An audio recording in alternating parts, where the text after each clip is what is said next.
Fantastic. So, this is the W. Tucker Show, and this is Chelsi Hobbs. And Chelsi and I met at MetroCrest Chamber, right? We did. We did, and yeah. it was such fun. And so I just learned a lot about Chelsi. So, right before we started broadcast, I told Chelsi that I won something at the North Dallas Chamber of Commerce because I always win. He's right? a winner, yeah. You're a winner. I'm a winner. You're not a loser. So I think pull the mic a little closer to you. Like real close to your mouth. Yeah. Wow. Yeah, because it actually sounds much better when it's really close. So I don't know whether it's the mics or what it is, but anyway. So Chelsi and I met at the MetroCrest Chamber, this podcast used to be called Healthy and Fit After 40, and then we hired a consultant, Blake, and Blake said, guess what? Not everybody over 40 listens to podcasts. And so I thought, oh, that's a surprise to me. And then I talked to Chelsi, and Chelsi said, yeah, that's probably true. Right? Yeah, it's definitely true. Yeah. I think most people don't even know how to take a picture with their iPhone above 40, so my mom still tries to zoom in. Watch it now. You're ahead of your time. I am a little different, I guess. Yeah, you're a little different. Yeah. Yeah. So Chelsi is under 30, and she listens to podcasts. I do. And so when I talked to her, I said, so what kind of podcast do you listen to? And she said, well, true crime, of course. True crime. Now, is true crime one of the bigger ones, or the biggest one, or just one of the many? I would say it's probably one of the bigger ones. I also have started listening to Dave Ramsey, just because I'm trying to get... to get out of debt? Yeah, my student loans did a number on me. Okay. So I started listening to those also, but true crime... That's more. That's your spiel. That's my passion. That's what I was going to do with my life. So. Oh, that's true. Now, see, I learned that we had to sort of cool our heels, as they say, before the podcast because there was somebody here in the studio, and of course I didn't know. I thought the studio's always available for me. You're W. Tucker. Get out of here! It's me. So anyway, so we kind of chatted, and very interesting fact: Chelsi was headed to be a lawyer. I was. And part of the interest that she had in crime, she worked in the DA's office for many years, right? I did, yeah. I interned. Now, which DA? I guess I didn't ask you that. It was in Dayton County. Okay. So, it was and smaller. That's where you lived. Yeah, it was smaller, but it was definitely growing. Dayton County is it's just rapidly growing. So, the crime in terms increases. Of crime, right. Well, population, and then with population comes more crime. So. Right. So, yes, like I knew a parole officer, not in Denton County, but Sherman, and he was always fearful that as the seasons got hotter, there was more crime. Is that true? He said in the summer there were always more crimes, and in the winter it kind of made people cool. I've never honestly looked at the correlation of that, but it makes sense now. People, I think a lot of that might have to do with maybe people are out of school and I don't know. True. I don't know. That's true. But he always said, oh, gosh, it's going to get warm and the crime's going to go up. We knew holidays were crazy. And then, because, you get your families together. Right. And they that's do all always their crazy stuff. Alcohol, politics, don't mix. Religion. Yeah, past decisions. So we knew that would get crazy. Summers would get crazy. Definitely whenever, because I did intern in the child sex crimes unit, there's a topic, child sex crime. Which we won't delve into that, that's dark, but. Dark. In August, we always knew a big influx would start coming in just because kids would go back to school, and teachers are a lot of times the ones who see the abuse, and. Oh. So. From the summer. Mm-hmm. Wow. And the kids would come back and have that person, their teachers, because teachers are important, and right. they would let them know, like, where the teachers would ask questions, and CPS gets involved and all sorts of stuff. So right. So yeah, so actually, before we were also talking about other times when crimes happen are full moons. Yeah. Right? Crimes and other crazy things. Yes, other crazy things. Yeah. Yes. And last Friday was Friday the 13th, and it was also a full moon. So it was, I would have loved to have been in the ER on that night. Yeah, not as a patient, but as an observer. Observer, yes. Yes. Crazy things. Cucumbers, I don't know what else. Yes. So I told Chelsi the story that Dr. David Slater told me, and that was he was a ER doctor in Parkland, and that was one of his most favorite things is, what do you find up people's butts on Friday night at 3:30 in the morning? Which W thinks would be a great podcast title, and I agree. Don't you think? Yes, I mean, I do. It would be, you could, there's only, I don't know, there are probably a vast amount of things that you find up people's butts on Friday night, right? I don't even want to know. I'm just glad I'm not the one that has to remove it. Right. Or see it. Right. Yeah. So sometimes they have to go to surgery for that. Oh, I'm sure. It's not just, not just pull it out. And painkillers, yeah, because if they could have done that on their own, they wouldn't have gone to the ER. Right. And I'm exactly. sure the panic mode that sets in and embarrassment. Embarrassment, I'm sure. Yeah. Yeah. So anyway, Chelsi and I are thinking about crime as one of the segments of the W. Tucker Show. And since we know Rob Griffin, who is an ex-detective from Las Vegas, he has got lots of stories to tell. Mm-hmm. And then he says he knows detectives in the area who might also contribute.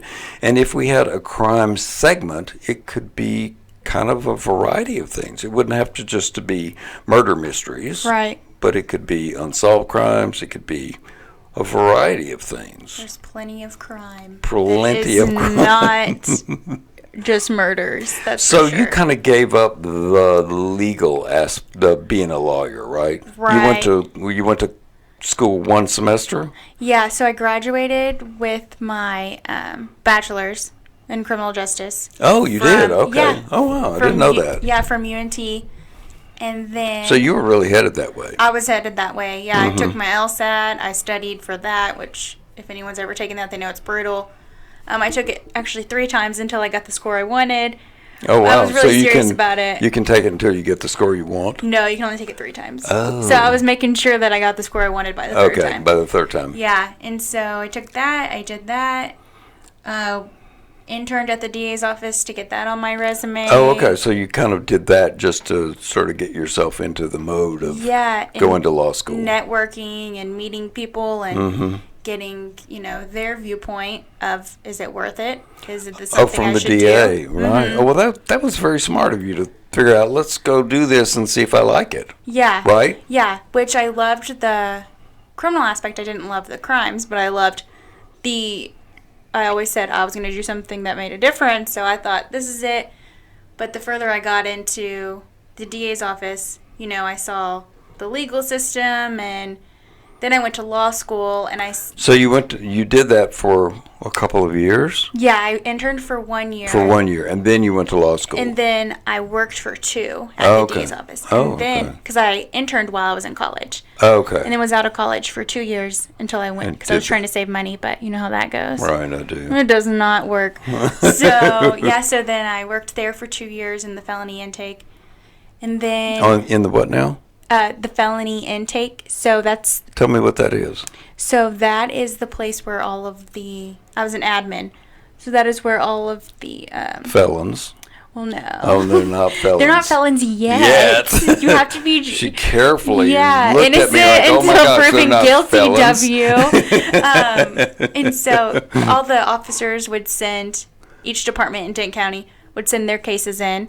And I would just look at them, make sure it had the proper you know. So you checked to make sure everything was correct and that the camera from the car was there. And read the case, and was there victim's info on there? Was there, and so then that would go, I'd input it into the computer and then into our system and then send it on to the prosecutors.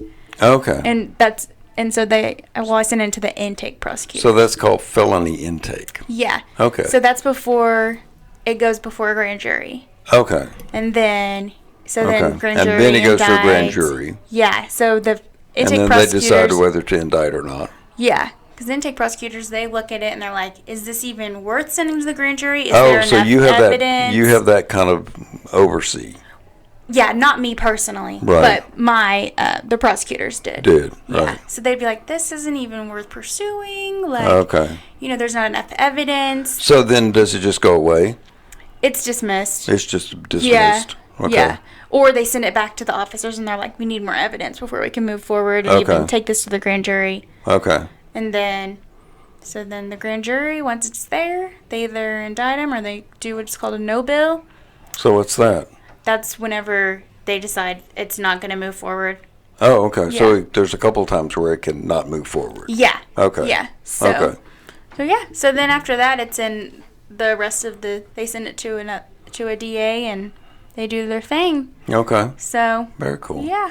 So you mentioned that working there for a couple of years kind of made you lose your interest in becoming a lawyer. Is that right? Well, it wasn't necessarily that. You just kind of see the justice system in its entirety and you're like, oh, okay. There was really no rehabilitation in effect. It was more, let's just punish these people, send them, which it's not the prosecutor's fault. It's, you have to make laws. It's the system. They're following the law. Yeah. But that's their job. Yeah, there is legislation, that needs to be passed, and I think that was a big part of it. Is I'm very big on the homeless population. Sure. And I want to help them. I don't want to just punish them. Sure. So I couldn't see myself putting away people that were homeless and had mental illness and needed the help. Because that's not helping them. Right. So I think I saw myself doing way more, and I don't think I would have done my job the way that I was supposed to do it. Right.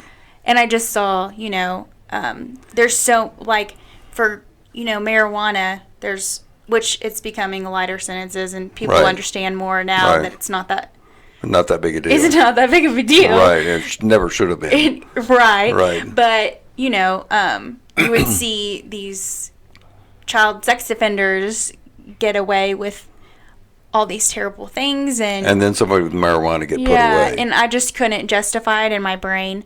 So then I went into law school, and I was like, even after that, huh?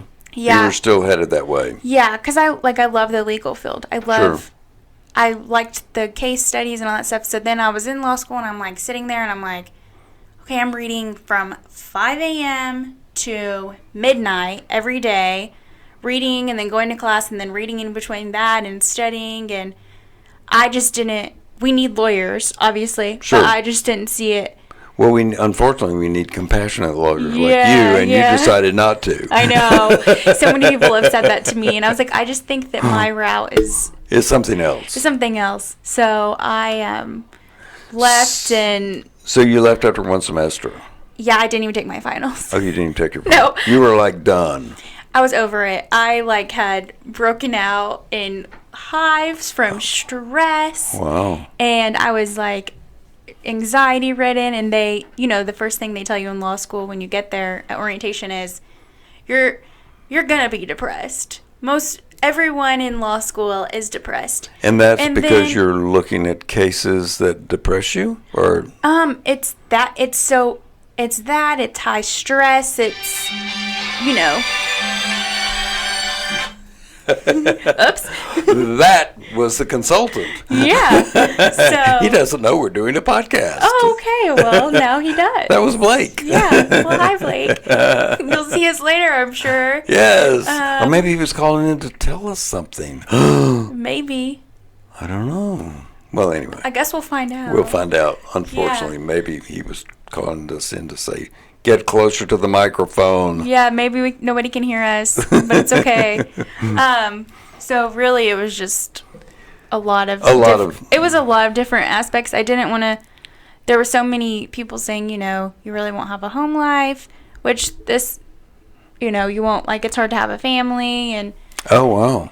So suicide rates are high upon lawyers, depression. Wow. But, of course, everyone handles stress differently. That's not every lawyer. Sure. So, but I just did not.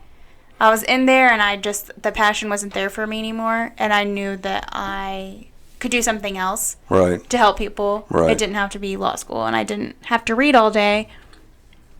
And, yeah, so that's pretty much, and it was very, lots of large egos.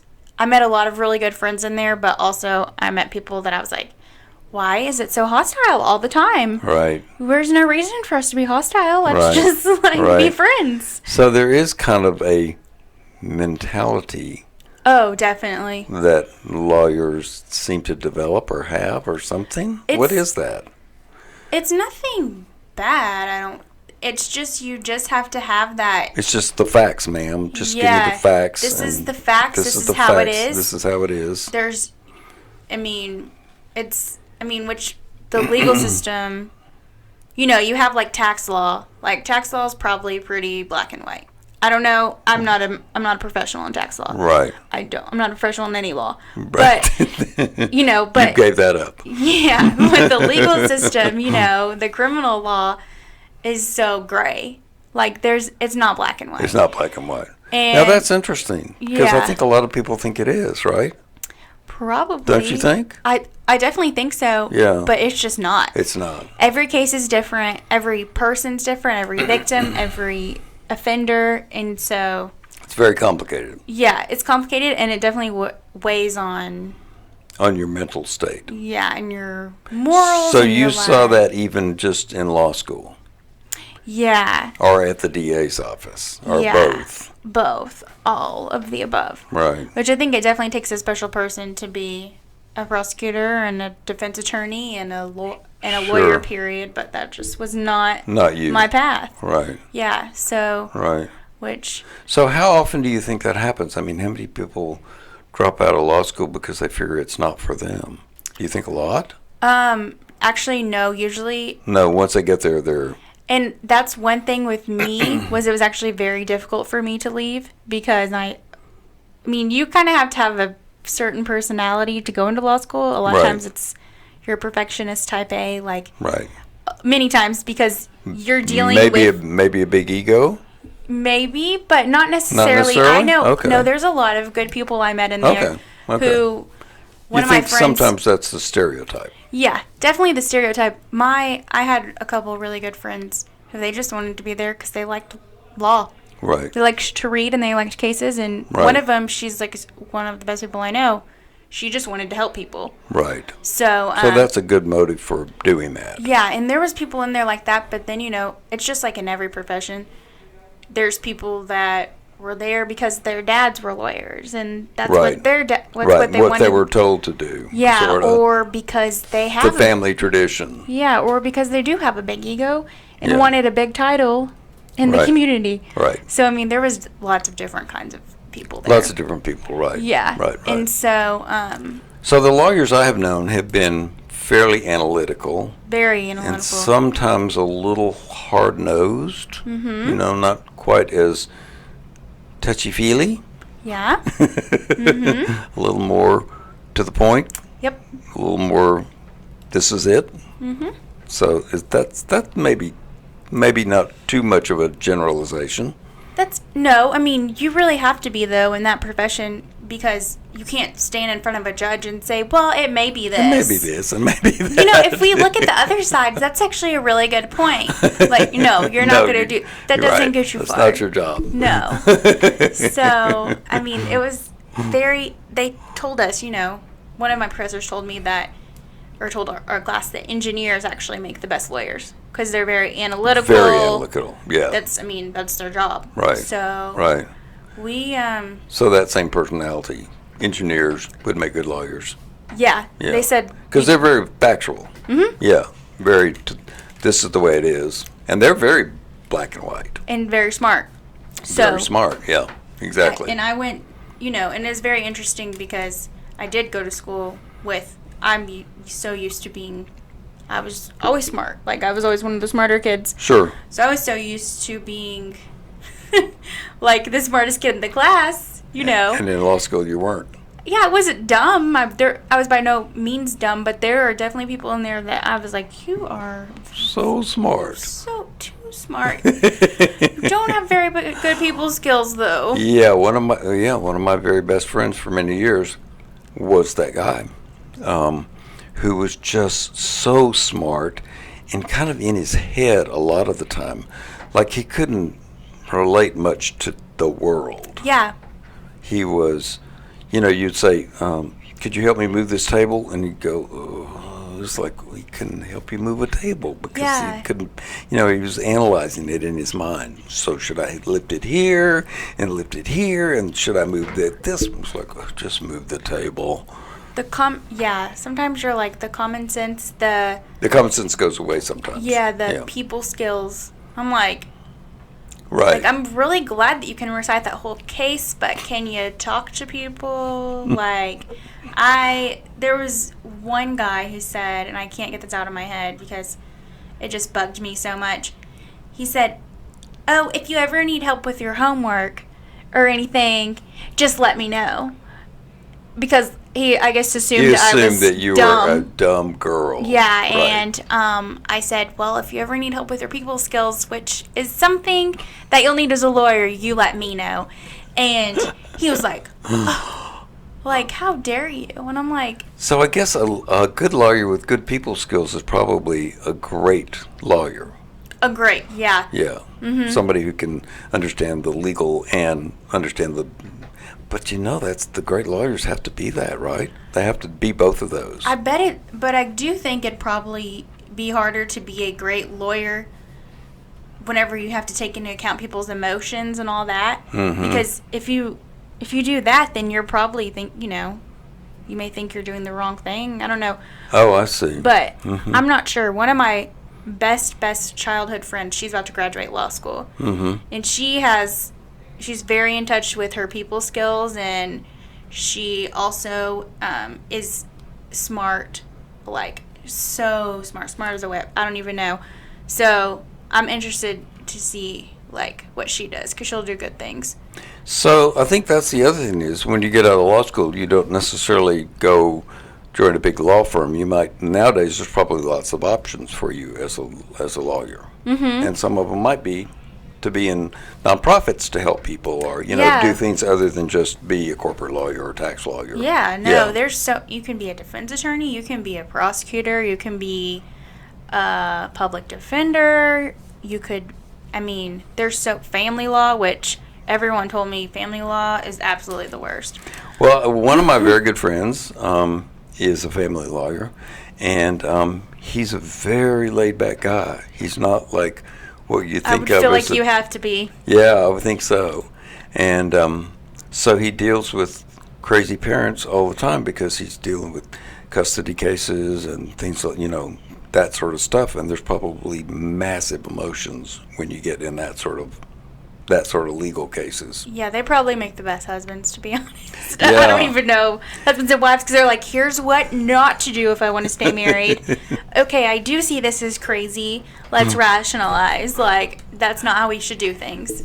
Yeah, he's a very calm, very quiet kind of guy, and I guess that's maybe why he's so good at it. Yeah, I think calm, collected, just from what I saw, like work in the DA's office, those were always like the best trial lawyers too. Right. Oh, were they? Because they don't get emotional. Yeah, and they're not like letting the defense attorney push their hot buttons. Yeah. Right. So I think it was that calm, cool, collected.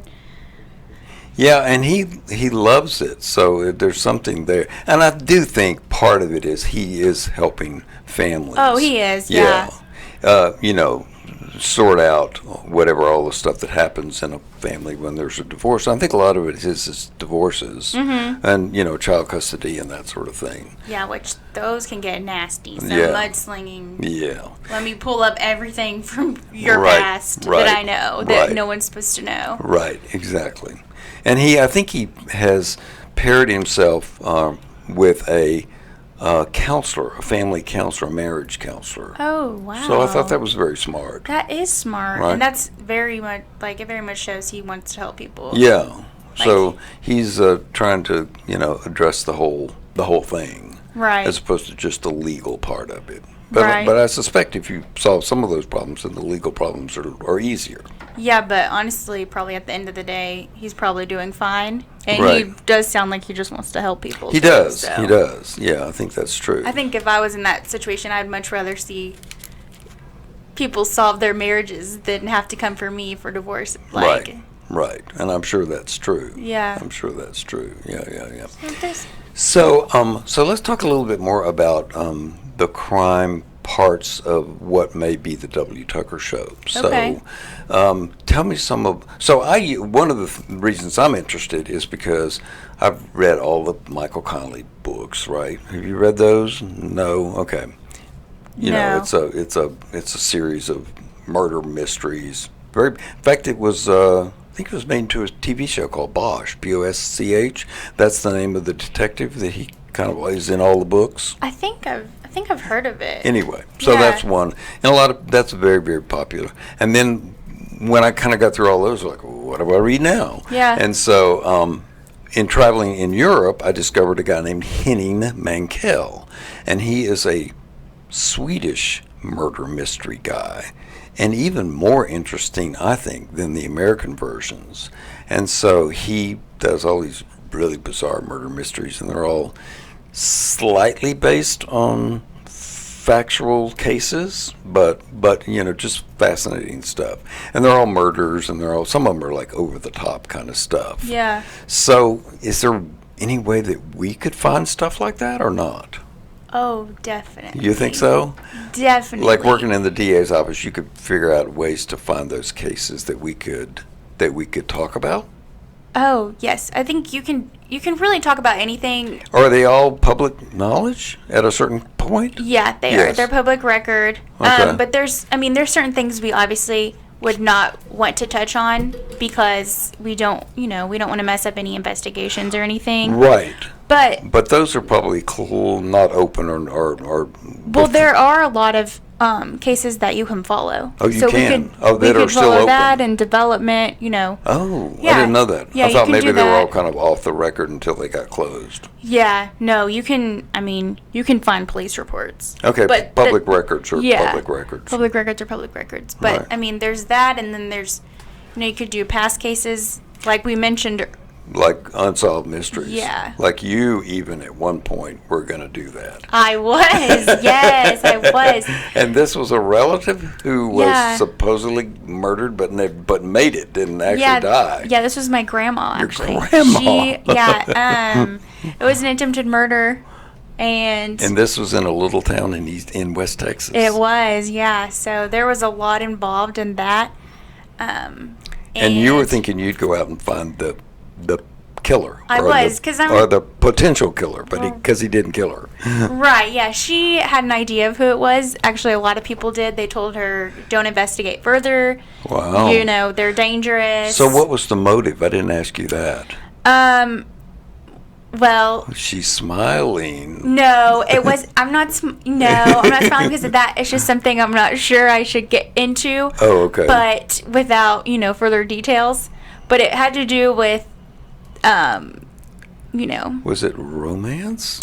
It was, but not on her part. Oh. So it did have to do with deluded romance. Yeah, with some very bad people that she, was not happy with it, and she let them know. And I think that carried out into the events that happened. So okay. Now this was a long time ago?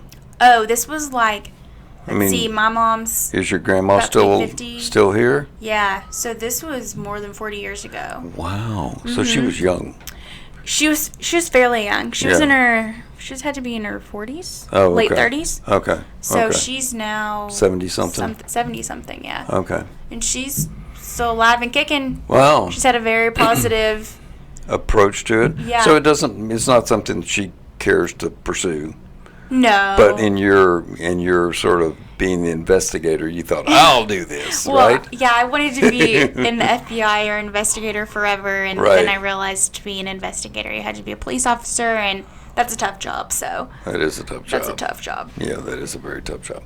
So anyway, so Chelsi even has some direct knowledge and experience with crime. I do, and I also know people that do it. Yeah, that do it. They've done it for a living. My cousin's a highway patrolman. I have... Uh-oh. It went off. It went. There's... Back. It's back. Okay, good. But, yeah, so I have... Yeah, like I had a cousin who was a highway patrol. And so, like, what we were thinking about is, like, this guy, Rob Griffin, who's the Rob and Dale show. He's an Vegas undercover. Yeah, and you can imagine what kind of stories he's got. So anyway, so that's one thing that we're thinking about doing, and there's just lots of potential there because, it could be unsolved, it could be just reviewing interesting cases, it could be lots of things. And the only crime out there is not murder. Right. It's not just attempted murder and murder. There's so many things out there that do not get enough attention either. Right. In fact, we were talking about it and don't probably want to talk too much about it, but kind of the dark side that you and I were talking about was like trafficking. Right. And that sort of whole thing. And you have a friend who's trying to bring awareness to that. Yes. And we'll probably have her on the show just because she's probably got lots to talk about. She's a world changer. She likes to contribute a lot. So. That's fantastic. Yeah. Yeah. And I'm aware of it because when I was an actor, I was always the bad guy. But we know you're not a bad guy in real life, so... I was always the serial killer or the trafficker. No, it wasn't me, but that was my look. People thought, bad guy. Yeah. So anyway, so I'm aware of it just because, in fact, one of the shows that I was on that I told you about was it was a TV show in South Carolina, and they were trying to bring awareness to trafficking. And one of the strangest trafficking stories, I was the husband in this TV episode, and I pimped out my wife. How could you? W. Isn't that bizarre, though? It's terrible, and it really does happen. It really does happen, because it was this true story. Yeah. I mean, this was not something the TV show made up. This was, right. They were bringing... So, and I had never, ever heard of such a thing. And then all of a sudden, I was the husband. Yeah. And getting my wife ready for her quote-unquote date. It's a dark world. It's really sad. Man, there's some bad people, but there's also some really good people. There are. Yeah. There are. So crime can, it's a wide variety of things. And that's what we were talking about. It can be petty theft or, trafficking.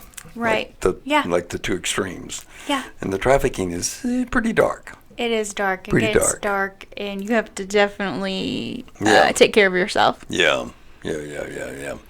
So we're at 33 minutes. So I think we're going to sign off because there's an 8 o'clock show coming on. Okay. And so thank you, Chelsi. Of course. And what last words of advice might you have to people? Oh, I know what I wanted to say. There are all these questions that I wanted to ask you, but I forgot. And one of them is your favorite failure. My favorite failure. Now, this is a question I asked to some of my guests. So I thought I'd ask you. Because failures can be something that are good for you because they can direct you in a different direction. Yeah, So failures are not always bad. In fact, sometimes they're good. Honestly, anytime I've failed at something, it ended up being, I found something way better. Exactly. In the end.